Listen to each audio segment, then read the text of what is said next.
Hi welcome to my channel Jaya Beant.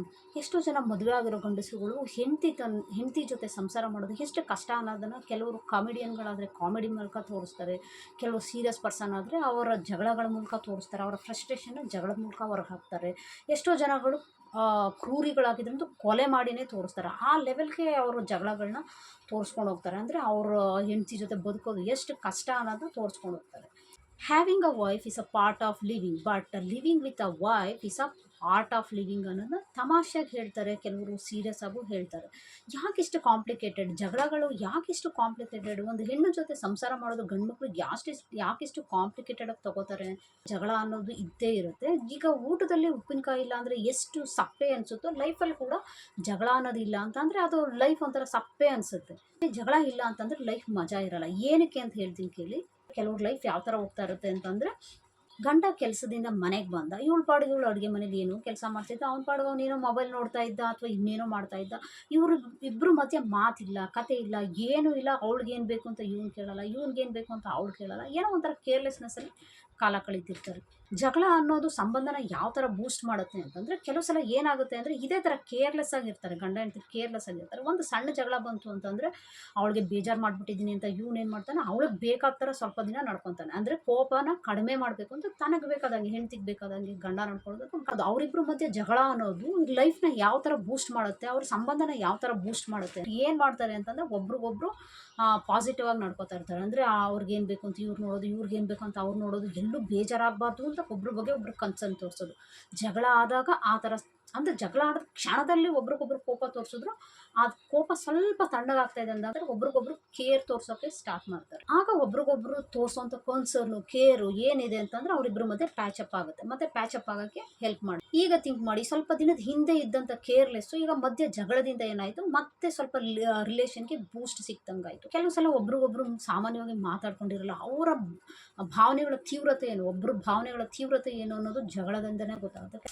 ಕೆಲವು ಸಲ ಒಬ್ಬರ ಮನಸ್ಸಿನ ಭಾವನೆಗಳು ಏನಿರುತ್ತೆ, ಯಾವ ವಿಷಯದಲ್ಲಿ ಇವರು ತೀವ್ರವಾಗಿ ವಿರೋಧಿಸ್ತಾರೆ, ಯಾವ ವಿಷಯದಲ್ಲಿ ಇವರು ತೀವ್ರವಾಗಿ ಸಹಿಸ್ಕೊಳ್ಳಲ್ಲ ಅನ್ನೋ ವಿಷಯಗಳು ಏನಾಗುತ್ತೆ ಜಗಳದಿಂದ ಅಷ್ಟೇ ಗೊತ್ತಾಗುತ್ತೆ.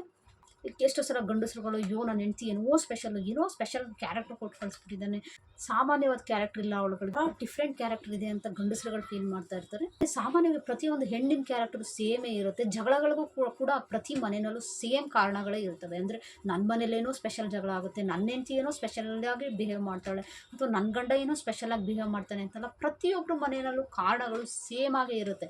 ಗಂಡ ಹೆಂಡತಿರ ಮಧ್ಯೆ ಜಗಳ ಇಲ್ಲ ಅಂತ ಅಂದ್ಕೊಳ್ದಿರೋ ಅಂಥ ಸಂಸಾರಗಳೇ ಇಲ್ಲ, ತುಂಬ ರೇರು. ಸಾಮಾನ್ಯವಾಗಿ ಜಗಳ ಇಲ್ದಿರೋ ಸಂಸಾರಗಳಿಲ್ಲ, ಅದು ತುಂಬ ಅಪರೂಪ, ತುಂಬ ರೇರು. ಹಾಗೆ ಆದರ್ಶ ದಂಪತಿಗಳು ಅಂತ ಕೂಡ ಯಾರೂ ಇಲ್ಲ. ಹಾಗೇನಾದರೂ ನಾವು ಬಯಸಿದ್ರೆ ಗಂಡ ಆದವನು ಕಿವುಡ ಆಗಿರಬೇಕು, ಹೆಂಡತಿ ಆದವಳು ಮೂಗಿ ಆಗಿರಬೇಕು. ಈ ಏಜಲ್ಲೇ ನಮ್ಮ ಅತ್ತೆ ಮಾವನ ವಿಷಯದಲ್ಲಿ ಸ್ವಲ್ಪ ಅದು ನಿಜ ಆಗಿದೆ. ಆದರ್ಶ ದಂಪತಿ ಅಂತ ಅನ್ಬೋದೇನೋ, ಸ್ವಲ್ಪ ಮಟ್ಟಿಗೆ ಅನ್ಬೋದೇನೋ. ಯಾಕೆ ಅಂದರೆ ನಮ್ಮ ಮಾವನಿಗೆ ಸರಿಯಾಗಿ ಕಿವಿ ಕೇಳಿಸಲ್ಲ. ಮತ್ತು ನಾನು ಇನ್ನೊಂದು ಎಕ್ಸಾಂಪಲ್ ಕೊಡ್ತೀನಿ. ಅಂದರೆ ನಾನು ನೋಡಿದಂಥ ನಿಜವಾದ ಕಥೆನ ಒಂದು ಎಕ್ಸಾಂಪಲಾಗಿ ಕೊಡ್ತೀನಿ. ಮತ್ತು ನಾನು ಲೈಫಲ್ಲಿ ನೋಡಿದ ಒಂದು ಜೋಡಿನ ಎಕ್ಸಾಂಪಲಾಗಿ ಕೊಡ್ತೀನಿ. ನಾನು ಕೆಲವು ವರ್ಷಗಳ ಹಿಂದೆ, ಒಂದು ಕೊರೋನಾಗಿಂತ ಮುಂಚೆ ನಮ್ಮ ಮನೆಯವ್ರ ಫ್ರೆಂಡ್ಸ್ಗಳ ಜೊತೆ, ಅಂದರೆ ಒಂದು 3-4 ಜೋಡಿಗಳ ಜೊತೆ ನಾವು ರೆಸಾರ್ಟ್ಗೆ ಹೋಗಿದ್ವಿ. ಆ ರೆಸಾರ್ಟಲ್ಲಿ ಗಂಡ ಹೆಂಡ್ತಿರು ಎಷ್ಟು ಚೆನ್ನಾಗಿದ್ದಾರೆ ಅಂತ ಫೀಲ್ ಆಗ್ತಾಯಿತ್ತು. ಅಂದರೆ ನಾವು ನೋಡಿದ್ರೆ ಎಷ್ಟು ಚೆನ್ನಾಗಿದ್ದಾರೆ, ಎಷ್ಟು ಕೇರ್ ಮಾಡ್ತಾರೆ ಒಬ್ರಿಗೊಬ್ರು ಅಂತ ಫೀಲ್ ಆಗ್ತಾಯಿತ್ತು. ಆಮೇಲೆ ವಾಪಸ್ ಬರೋ ಟೈಮಲ್ಲಿ ಆ ಹೆಂಡತಿ ಆದವಳು ನನ್ನ ಜೊತೆ ಫೋಟೋನೇ ತೆಗೆಸ್ಕೊಂಡಿಲ್ಲ. ಅಷ್ಟು ಜನ ಎಲ್ಲರೂ ಫೋಟೋ ತೆಗೆಸ್ಕೊತಾರೆ, ನನ್ನ ಜೊತೆ ಫೋಟೋ ತೆಗೆಸ್ಕೊಂಡಿಲ್ಲ ಅಂತ ಮುನಿಸ್ಕೊಂಡಿದ್ರು. ಅದನ್ನು ನೋಡಿ ನನಗೆ ಏನು ಅನ್ನಿಸ್ತು ಅಂತ ಅಂದರೆ, ಗಂಡ ಹೆಂಡತಿರ ಮಧ್ಯೆ ಫೋಟೋ ತೆಗೆಸ್ಕೊಳಕ್ಕೆ ಆಗದೇ ಇರೋದು ಇಷ್ಟು ಮುನಿಸ್ಕೊಳ್ಳೋದಕ್ಕೆ ಕಾರಣನ, ಇಷ್ಟೊಂದು ಪ್ರೀತಿ ಇದೆ ಇವ್ರ ಮಧ್ಯೆ ಅನ್ನೋ ಥರ ಫೀಲ್ ಆಗ್ತಾಯಿತ್ತು. ಇಷ್ಟು ಸಣ್ಣ ವಿಷಯಕ್ಕೆ ಹೆಂಡತಿ ಆದವಳು ಮುನಿಸ್ಕೋತಾಳೆ ಅಂತಂದರೆ ಅವಳನ್ನ ಎಷ್ಟು ಪ್ರೀತಿಯಿಂದ ನೋಡ್ಕೋತಾ ಇರ್ಬೋದಲ್ವ ಗಂಡ ಅನ್ನೋ ಫೀಲ್ ಆಗ್ತಾಯಿತ್ತು ನನಗೆ. ಗಂಡನಾದವನಿಗೆ ಕೆಲವೊಂದೊಂದು ಬ್ಯಾಡ್ ಹ್ಯಾಬಿಟ್ಸ್ ಇತ್ತು. ಏನಂತಂದರೆ ಜೂಜಾಡೋದು, ಡ್ರಿಂಕ್ಸ್ ಮಾಡೋದು, ಇದೆಲ್ಲ ಇತ್ತು. ಇದನ್ನೆಲ್ಲ ಸಹಿಸ್ಕೊಂಡೇ ಹೋಗ್ತಾಯಿದ್ರು. ಲೈಫಲ್ಲಿ ತುಂಬ ಸ್ಟ್ರಗಲ್ ಮಾಡಿ ಒಳ್ಳೆ ಮನೆಯನ್ನು ಕಟ್ಟಿ, ಒಂದು ಅಪಾರ್ಟ್ಮೆಂಟಲ್ಲಿ ಒಂದು ಮನೆ ತೊಗೊಂಡು, ಅದೊಂಥರ ಅಪಾರ್ಟ್ಮೆಂಟ್ ಮನೆ ಅನ್ನಿಸ್ತಾರಲ್ಲ, ಅದೊಂಥರ ಇಂಡಿವಿಜುವಲ್ ಮನೆ ಏನೋ ಅನ್ನೋ ಥರ. ಮುಂದೆ ಎಲ್ಲ ಗಾರ್ಡನ್ ಇತ್ತು, ಅಪಾರ್ಟ್ಮೆಂಟ್ ಒಳಗಡೆ ಗಾರ್ಡನ್ ಇತ್ತು, ಅವ್ರದ್ದೇ ಮನೆ ಮುಂದೆ ಅಪಾರ್ಟ್ಮೆಂಟಲ್ಲೇ ಗಾರ್ಡನ್ ಇತ್ತು. ಅಂಥ ಬ್ಯೂಟಿಫುಲ್ ಮನೇನ ಕಟ್ಟಿಸ್ಕೊಂಡು, ಜೊತೆಗೆ ಒಂದು 2-3 ಕಂಪ್ನಿನ ನಡೆಸ್ಕೊಂಡು, ಮತ್ತು ಫ್ರೆಂಡ್ಸ್ಗಳನ್ನ ಪಾರ್ಟ್ನರ್ಶಿಪ್ ಆಗಿ ಇಟ್ಕೊಂಡು ಕಂಪ್ನಿಗಳನ್ನ ನಡೆಸ್ಕೊಂಡು. ಆದರೆ ಕೆಲವು ದಿನಗಳ ನಂತರ ಏನಾಯಿತು ಅಂದರೆ, ಕೆಲವು ಚಟಗಳು ಜಾಸ್ತಿ ಆಯಿತು ಅವ್ರಿಗೆ. ಅಂದರೆ ಡ್ರಿಂಕ್ಸ್ ಮಾಡೋದು ಮತ್ತು ಜೂಜಾಡೋದು, ಇಂಥ ಕ್ಯಾರೆಕ್ಟರ್ಗಳೇನಾಯಿತು ಸ್ವಲ್ಪ ಜಾಸ್ತಿ ಆಯಿತು. ಅದರಿಂದ ಇಬ್ಬರು ಮಧ್ಯದಲ್ಲಿ ಜಗಳಗಳು ಜಾಸ್ತಿ ಆಯಿತು. ಅದು ಯಾವ ಲೆವೆಲ್ಗೆ ಹೋಯಿತು ಅಂತಂದರೆ, ಆ ಮನೆ ಮಾರೋ ಲೆವೆಲ್ಗೆ ಹೋಯಿತು. ಅಂದರೆ ಗೋವಾದಲ್ಲಿ ಕೆಸಿನೋದಲ್ಲಿ ಇದರಲ್ಲಿ ಎಲ್ಲ ಜೂಜಾಡ್ತಾರಲ್ಲ, ಆ ಥರ ಚಟಕ್ಕೆ ಬಿದ್ದು, ಅಥವಾ ಗ್ಯಾಂಬ್ಲಿಂಗು ಅಥವಾ ಏನೋ ಗೊತ್ತಿಲ್ಲ, ಆ ಥರ ಚಟಕ್ಕೆ ಬಿದ್ದು ಇಡೀ ಮನೆನ ಮಾರೋ ಅಂಥ ಲೆವೆಲ್ಗೆ ಹೋಯಿತು. ಆದ್ದರಿಂದ ಏನಾಗಿತ್ತು, ಗಂಡ ಹೆಂಡತಿ ಮಧ್ಯೆ ಫುಲ್ಲು ಮಿಸ್ಅಂಡರ್ಸ್ಟ್ಯಾಂಡಿಂಗ್ ಆಯಿತು. ಆ ನಂತರ ಅವರು ಬಾಡಿಗೆ ಮನೆಗೆ ಹೋಗ್ಬೇಕಾಯ್ತು. ಆ ಬಾಡಿಗೆ ಮನೆಗೆ ಹೋದ ನಂತರ ಆಮೇಲೆ ಇನ್ನೂ ಹಿಂಸೆಗಳಾಗಕ್ಕೆ ಸ್ಟಾರ್ಟ್ ಆಯಿತು. ಅಂದರೆ ಗಂಡನಾದವನು ಹೆಂಡತಿ ಹತ್ರ ತನ್ನ ತಾಯಿಯ ಮನೆಯಿಂದ ಹಣದ ಸಹಾಯ ಮಾಡಲಿ ಅನ್ನೋ ಎಕ್ಸ್ಪೆಕ್ಟೇಷನ್ಗೆ ಏನೇನೋ ಸಣ್ಣದಾಗಿ ಮಾನಸಿಕವಾಗಿ ಹಿಂಸೆ ಕೊಡೋಕ್ಕೆ ಸ್ಟಾರ್ಟ್ ಆಗಿ ಅದು ಹೆಂಡತಿ ಆದವಳು ಇನ್ನು ಸಹಿಸ್ಕೊಳ್ಳೋಕೆ ಆಗಲ್ಲ, ನಾನು ಇವನನ್ನು ಸಹಿಸ್ಕೊಳ್ಳೋಕೆ ಆಗಲ್ಲ ಅಂತ ಡೈವರ್ಸ್ ಕೊಟ್ಟು ತಾಯಿ ಮನೆಗೆ ಸೇರಿಕೊಂಡ್ಳು. ಆಗ ಏನಾಯಿತು ಅಂತಂದರೆ ಅವನು ಮತ್ತೊಂದು ಮದುವೆ ಆದ. ಈ ಕತೆ ಕೇಳಿದ್ರೆ ಒಳ್ಳೆ ಫಿಲ್ಮ್ ಕತೆ ಏನೋ ಅಂತ ಅನಿಸುತ್ತೆ, ಆದರೆ ನಿಜವಾದ ಕತೆ. ನಾನು ಯಾವುದನ್ನು ಕಟ್ಟು ಕತೆನೇ ಹೇಳ್ತಾ ಇಲ್ಲ, ಇದು ನಿಜವಾದ ನನ್ನ ಕಣ್ಮುಂದೆ ನಡೆದಂಥ ಕತೆ ಇದು.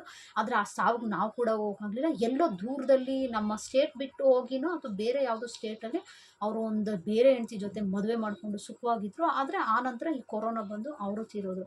ಕೆಲವು ದಿನಗಳ ಹಿಂದೆಯೇ ನಾನು ಆ ಥರ ಫೀಲ್ ಮಾಡಿದ್ದೆ, ಇವರಿಬ್ಬರ ಮಧ್ಯೆ ಈ ಥರ ಎಲ್ಲ ಸಮಸ್ಯೆಗಳಿತ್ತು, ಮಧ್ಯದಲ್ಲಿ ಮನೆಯಲ್ಲಿ ಈ ಥರ ಸಮಸ್ಯೆ ಇತ್ತು.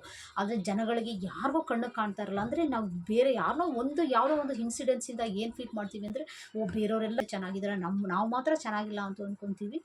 ಹೈಸ್ಕೂಲ್ ಲೆವೆಲ್ಗೆ ಬಂದಿರೋಂಥ ಮಗನ್ನ ಇಟ್ಕೊಂಡು ಎಷ್ಟೋ ವರ್ಷ ಸಂಸಾರ ಮಾಡಿ ಇಷ್ಟೆಲ್ಲ ವರ್ಷಗಳು ಒಟ್ಟಿಗೆ ಇದ್ದು ಗಂಡ ಹೆಂಡತಿ ಒಬ್ರಿಗೊಬ್ರನ್ನ ಮರೆತು ಯಾವ ಥರ ಬದುಕ್ತಾರೆ. ಅದರಲ್ಲೂ ಇನ್ನೊಬ್ಳನ್ನ ಮದುವೆ ಮಾಡ್ಕೊಂಡ ಅಂದರೆ ಯಾವ ಥರನಪ್ಪ ಈ ಥರ ಸಂಸಾರ. ಜನ ಏನನ್ನ ನಂಬೋದು, ಈ ಸಂಬಂಧಗಳನ್ನ ಏನಪ್ಪ ನಂಬೋದು ಅಂತ ಅನ್ಸುತ್ತೆ. ಈ ಗಂಡ ಹೆಂಡತಿ ಸಂಬಂಧ ಯಾವ ಥರ ಅಂತಂದರೆ ಪ್ರೀತಿಸ್ತಾ ದ್ವೇಷಿಸೋಕ್ಕೆ ಇರುವಂಥ ಏಕೈಕ ಸಂಬಂಧ ಅಂದರೆ ಗಂಡ ಹೆಂಡತಿ ಸಂಬಂಧ ಅನಿಸುತ್ತೆ.